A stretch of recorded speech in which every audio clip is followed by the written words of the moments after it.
Euh, Imaginons un instant qu'une très grande entreprise décide de dépenser, je ne sais pas, des millions d'euros pour concevoir une campagne de communication. Ouais, le genre de campagne hyper visuelle, hilarante, qui fait rire absolument tout le monde. Exactement.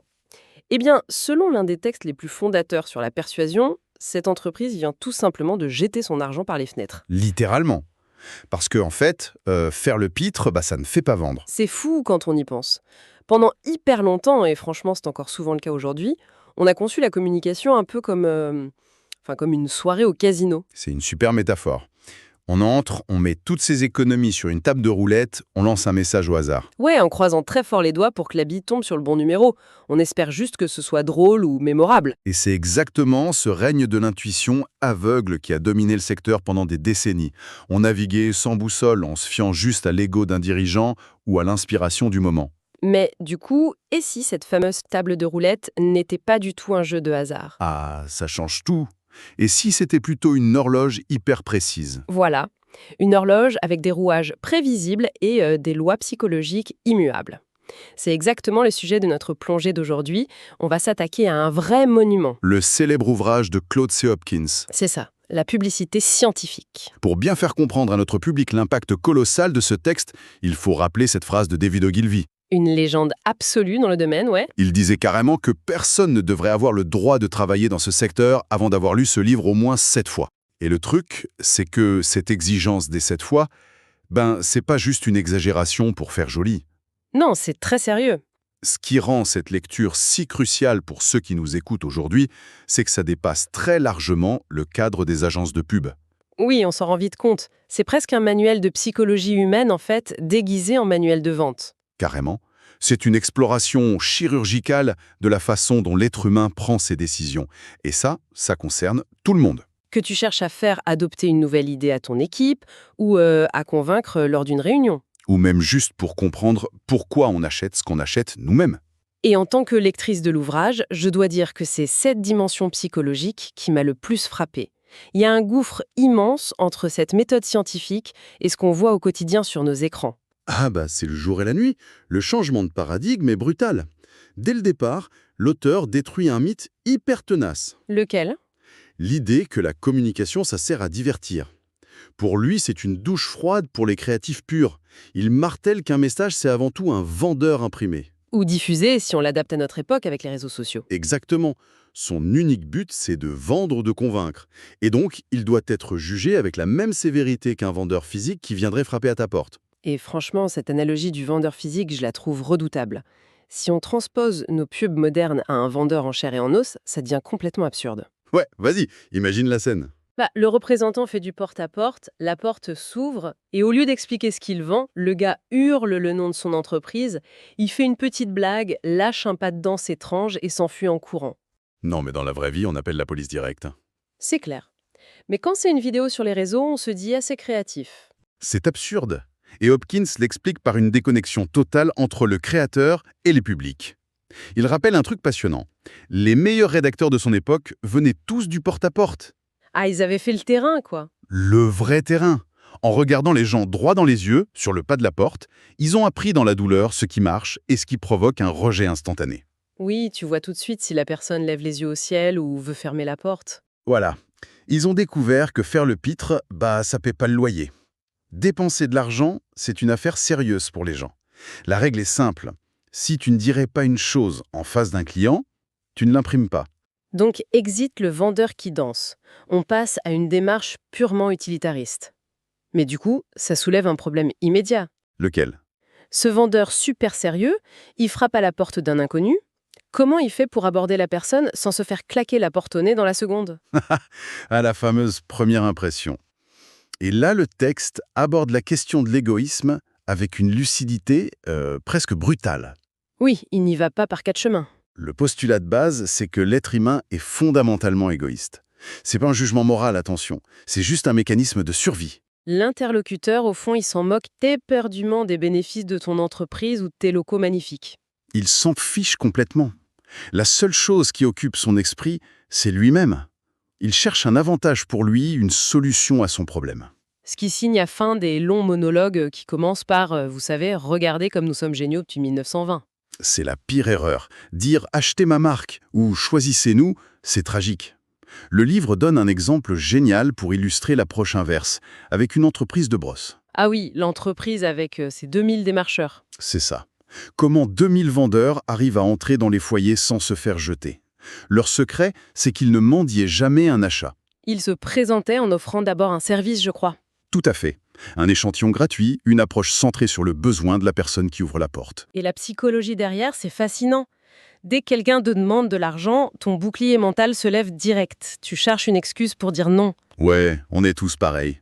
Mais si le gars arrive comme un apporteur de solutions, comme quelqu'un qui donne avant de recevoir, le bouclier se baisse. C'est la dynamique de réciprocité. Exactement. Sauf que dans notre réalité moderne, les gens courent partout. Même avec un égoïsme positif, si tu n'arrives pas à capter leur attention une fraction de seconde, c'est mort. Il faut réussir à les arrêter dans leur course. Et c'est là qu'intervient la fameuse accroche. La science de l'accroche, oui. Le tout premier contact. Et attention, ça sert pas du tout à faire une belle rime ou à montrer qu'on est intelligent. Non, ça a un rôle purement psychologique. Ça sélectionne les personnes concernées au milieu de la masse. C'est comme chercher quelqu'un dans une foule. Tu prends pas un mégaphone pour lire un poème. Tu cries juste « Hey, Bill Jones !» Et seul Bill Jones va se retourner. L'accroche, c'est ce cri ciblé. C'est fou la précision de ce ciblage. Et le livre regorge d'exemples où des tout petits changements de mots provoquent des résultats hallucinants. Je me souviens de l'exemple sur les garanties, c'est un très bon exemple. Ouais, la façon de rassurer les gens. L'approche classique, c'est acheter, essayer, et si vous n'êtes pas satisfait, on vous rembourse. Mais là, une entreprise a inversé le risque. Ils ont dit « essayez-le une semaine et payez-nous après ». Et les résultats ont explosé. Parce que la dynamique de pouvoir change complètement. Dans le premier cas, c'est toi qui prends le risque d'avancer l'argent et de faire les démarches pour te faire rembourser. C'est lourd psychologiquement. Alors que dans le second cas, l'entreprise te témoigne une confiance absolue d'emblée. C'est hyper dur de dire non à quelqu'un qui te fait confiance en premier. C'est ça. Et il y a un autre détail qui bouscule tout, c'est la gestion de la concurrence. Ah oui, le fameux « méfiez-vous des imitations ». Voilà. À l'époque, plein de marques écrivaient ça en gros. Sauf qu'en analysant ça psychologiquement, l'ouvrage montre que ça transmet de la peur. Ça avoue une faiblesse. Ça fait très on a peur de nos concurrents, s'il vous plaît, restez chez nous ». C'est plaintif. La méthode scientifique remplace ça par une phrase audacieuse. Comparer avec la concurrence. Le renversement est magistral. La marque respire l'assurance totale, elle se pose en roi incontesté. Quand tu lis ça, tu te dis, s'ils me disent d'aller voir ailleurs, c'est qu'ils doivent vraiment être les meilleurs. Et cette compréhension de l'ego humain, elle va encore plus loin. L'histoire de la marque de vêtements à crédit, franchement, c'est l'illustration la plus poignante du livre, je trouve. Ouais, cette entreprise vendait des vêtements à crédit à des jeunes femmes qui avaient peu de moyens. Au début, leur texte les traitait un peu comme des filles pauvres qui ne pouvaient pas s'offrir de belles robes. Et les résultats étaient catastrophiques, évidemment. Bah oui, parce que ça blessait leur dignité. Personne n'a envie d'acheter un truc qui lui rappelle sa propre misère. C'est humain. Du coup, ils ont fait quoi? Ils ont radicalement changé de posture. Ils ont créé le personnage d'une femme digne, une sorte de figure maternelle bienveillante. Elle écrivait en traitant ces jeunes femmes comme des égales qui méritent, elles aussi, l'élégance. L'empathie a remplacé la condescendance. C'est très beau. Et les ventes ont décollé. Les gens achètent pour se rapprocher de la meilleure version d'eux-mêmes. L'identité aspirationnelle est bien plus forte que le rappel d'une difficulté. Par contre, là, on touche à un concept qui heurte de plein fouet notre réalité d'aujourd'hui. Qu'est-ce que tu veux dire, Evelyne? On vient de voir comment capter l'attention, mais une fois qu'on l'a, combien de temps on peut la retenir? On nous répète en boucle qu'il faut faire ultra court, les vidéos de 15 secondes, la capacité d'attention d'un poisson rouge, tout ça. Ah, le mythe du texte court. L'auteur ne va quand même pas nous dire de faire de longs discours argumentés. Eh bien si, cette idée reçue de la brièveté absolue, elle est démolie méthodiquement par les thèses du livre. Les platitudes courtes, genre « le meilleur du monde » ou « la plus haute qualité », ça n'éveille que de la méfiance. Oui, parce que n'importe qui peut dire ça. Le pire des menteurs peut faire une phrase courte. Exactement. Ça glisse sur l'esprit sans laisser de traces. Ce qui crée la confiance, c'est pas la brièveté, c'est la précision factuelle. C'est hyper contre-intuitif aujourd'hui, on pense tous que la concision est reine. Le raisonnement de l'ouvrage est implacable.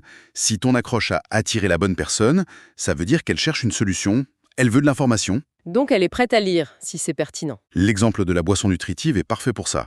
Au début, il disait juste « haute valeur nutritive ». C'était très court. L'impact était nul. Et ils ont changé pour un texte beaucoup plus long, c'est ça? Un fait vérifié en labo. Le texte était super long, mais l'efficacité a été écrasante. c'est parce que la précision crée une image mentale directe. Haute valeur nutritive, c'est brumeux, c'est abstrait. Totalement abstrait. Mais une douzaine d'œufs, tu le visualises. Tu n'as plus besoin de croire la marque sur parole. On te donne une preuve tangible. Et ce genre d'argumentaire complet, c'est primordial quand tu essayes de changer le comportement des gens. Le livre souligne que changer une habitude, comme changer de marque de dentifrice, c'est une friction mentale colossale. Un slogan de 3 mots, c'est pas assez fort pour te faire changer tes rituels du matin. Exactement. Il te faut un argumentaire robuste qui répond à toutes les objections invisibles dans ta tête. Mais ça demande un travail de recherche titanesque en coulisses. Je repense à l'exemple du produit de beauté. Ah oui, la crème. Voilà. Se contenter de dire que c'est une formule précieuse, ça ne sert à rien. Mais quand ils ont pris la place d'expliquer que cette formule avait coûté 5 000 $ en recherche de laboratoire, Bam. Respect immédiat. c'est ça. En donnant les détails, en osant vraiment tout dire, on justifie la valeur. L'idée, c'est que si tu as enfin l'attention de quelqu'un, tu n'auras peut-être pas de seconde chance. Donc tu dois abattre toutes tes cartes. Ce qui nous amène naturellement au cœur nucléaire de cette discipline, si je puis dire. Le fameux cœur du système. Parce qu'on peut être très bon en psychologie, rédiger des textes longs et empathiques, il reste une question. Comment on est sûr à 100% de ne pas se tromper face au public ? La réponse, c'est l'obsession viscérale de l'évaluation chiffrée. Dans cette méthode, on ne devine jamais. On teste. C'est l'héritage direct de la vente par correspondance. Avec le fameux coupeau-réponse à découper en bas de page. J'adore cette partie. C'est l'ancêtre analogique du bouton cliquez ici de nos sites web, non ? Mais tellement. La logique de l'A/B testing, qu'on croit tous inventée par la Silicon Valley, elle était déjà perfectionnée il y a un siècle sur du papier journal. C'est incroyable. Le livre illustre ça avec un cas vertigineux. Pour un seul produit, l'équipe a testé 50 stratégies différentes. Sur 5 ans. 50 approches pour le même produit. Ouais. Et grâce au coupon codé, ils mesuraient le coût exact de chaque réponse. Le résultat, ils ont réduit les coûts de vente de 75%. 75% de réduction. C'est devenir 4 fois plus efficace. Et pas par un coup de génie. Juste en laissant les mathématiques désigner le vainqueur. Fini les paris au hasard. D'ailleurs, l'histoire de l'éditeur de magazine montre bien cette prudence. Ah oui, celui qui devait envoyer 5 millions de lettres à Annuaire. Lui, avant d'envoyer ses 5 millions de courriers, il ne s'enferme pas dans une salle de réunion pour débattre avec ses directeurs. Il teste 25 lettres différentes sur des petits échantillons de 1000 personnes. Il compte les abonnements et il déploie la gagnante. C'est tellement logique. C'est une immense leçon d'humilité. L'enseignement majeur pour notre public, qu'on lance un produit ou qu'on cherche des fonds, c'est d'arrêter de se fier à son instinct. Et surtout d'arrêter d'écouter les opinions subjectives d'un comité autour d'une table. Les fameux « moi je pense que », ça ne vaut rien face au vrai public. C'est un coup dur pour l'ego. On a tous envie de croire que notre intuition est géniale. Mais la méthode exige de tester à petite échelle, d'observer ce qui résonne avec l'égoïsme de l'autre. C'est la fin du romantisme du créateur incompris, mais le début d'une efficacité reproductible. Et c'est là qu'est la beauté paradoxale de ce livre. D'un côté, une mécanique froide, chirurgicale, où tout est pesé au centime près. Et de l'autre, une mécanique qui ne fonctionne que si elle s'appuie sur une compréhension humaine profonde et hyper respectueuse. Exactement. Le vendeur gagne parce qu'il comprend la fatigue de la mère de famille ou le besoin de dignité de la jeune femme.